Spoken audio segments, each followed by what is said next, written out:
Wow, that was a really long road to take to get to the point of this video, part 2, which is how do we control the depth to get this ball to go and land short down toward the kitchen line, or no man's land, or deeper yet, back into the baseline. So now we know how. Let me show you what that looks like. So I have my ready position, my hands up on this 45-degree angle. As I swing forward, you can tell now that that ball is going to clear the net, and that's probably going mid-court. So into no man's land when that ball bounces. Now then, I understand how to control the depth.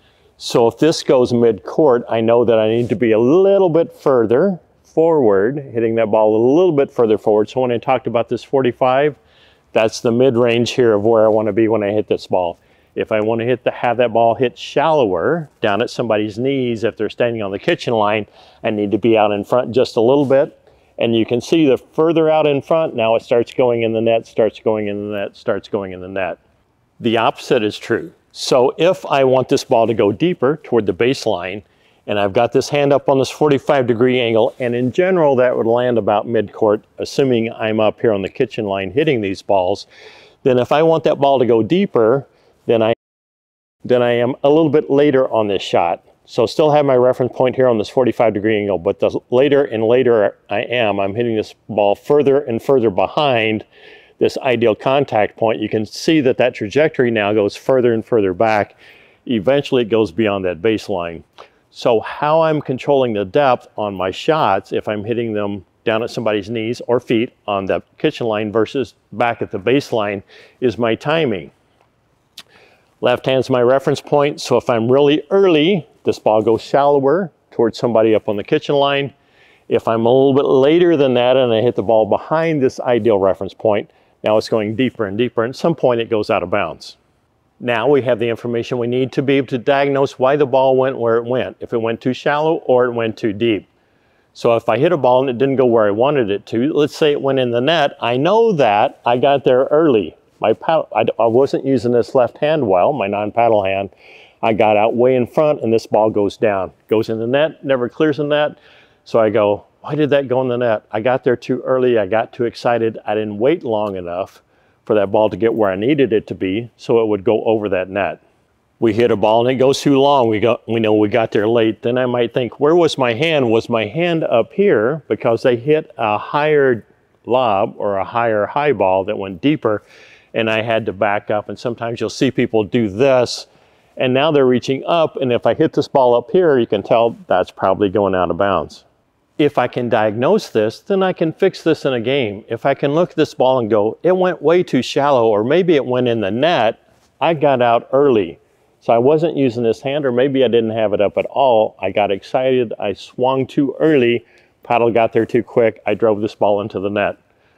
Flip side of that is, I got there late, and now this ball goes deep and beyond the baseline.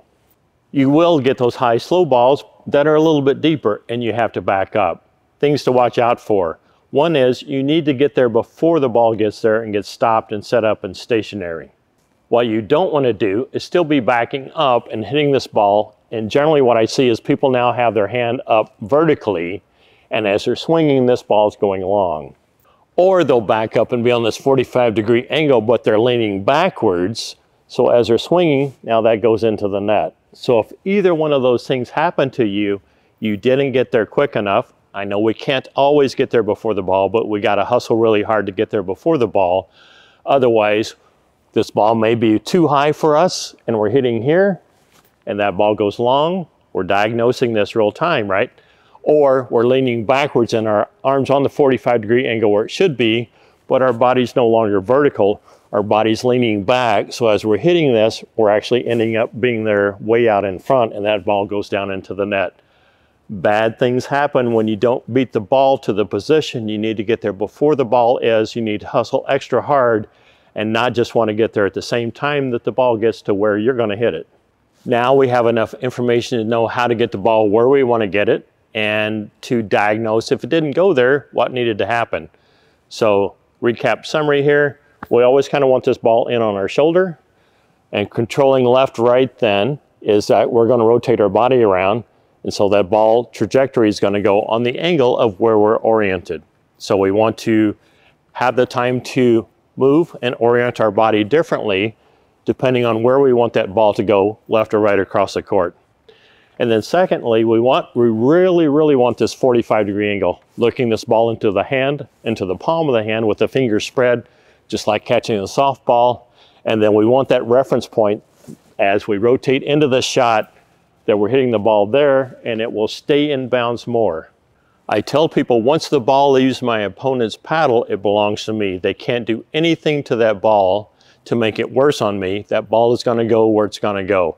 I might as well relax, take my time and hit that ball well. So I don't need to hurry, and if you find that a lot of your overheads are going into the net, you're probably hurrying. If you find that they're going late or they're going deep, you may be doing this, leading with your wrist, and now you can see the angle of this ball is going up off of this paddle, and we just lost all of our power, So not a good thing, sorry. Here's another one. Sometimes you're a little bit deep, your opponent gives you a high ball, and it can be tempting just to let that ball bounce. Resist that temptation, step forward and hit that ball. In tennis, you'll see players let that ball bounce, but the tennis ball bounces higher, and in general, they know it's gonna bounce high enough where they still have that overhead. The pickleball does not bounce that high. If you let it bounce, you just gave away your opportunity to end that point. Anytime you can step forward and hit that ball out of the air, do so. If you let it bounce, it's not gonna bounce as high, and it may have some spin on it and end up not being where you thought it was gonna be anyway. Try to never let that ball bounce. If there's any way you can get to it and hit it out of the air, do that. Last thing, I think. So there's a difference between this, where I'm square to the net, and this, where I'm sideways to the net. And I'm just talking about the balls where we have time to use good form.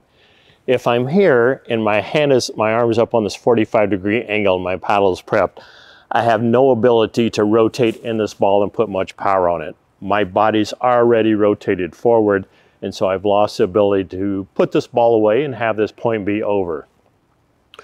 So while this looks okay, I've got this hand up here on this 45-degree angle, I'm basically square to this net, and I can no longer rotate into this ball very much. I can a little bit, but not much. I have no ability to generate any real power. I've got time on this higher, slower ball. I want to drop this side back, and now this is what you want to do, not this. Okay, I lied. Here's one more. You get a high, slow ball, but it's coming on your backhand side. If you have time, this is a key moment where you may want to run around that backhand and hit the forehand. People have trouble generating as much power with those high backhands as they do on those high forehands. Ball's coming up, it's kind of coming on my left shoulder since I'm a righty. If I have time to take a couple steps over and hit this as a forehand, do that. Don't just settle for, I'm not gonna move, I'm a little bit lazy, I'm just gonna take this as a high backhand. Now, if you're over here, then that's probably your partner's. If you're here and you get this high backhand, it's probably your partner's high forehand. Let them have that ball. Yell yours and get out of the way.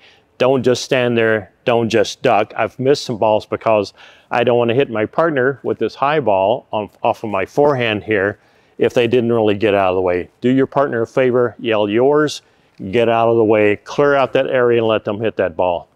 If you're ready like me and you get this high backhand here, that would be a good time where you would run around that and try and hit that forehand instead of just settling for that high backhand ball, if you have time. Enough talking, let's go hit some balls. But I'm gonna do it in part 3.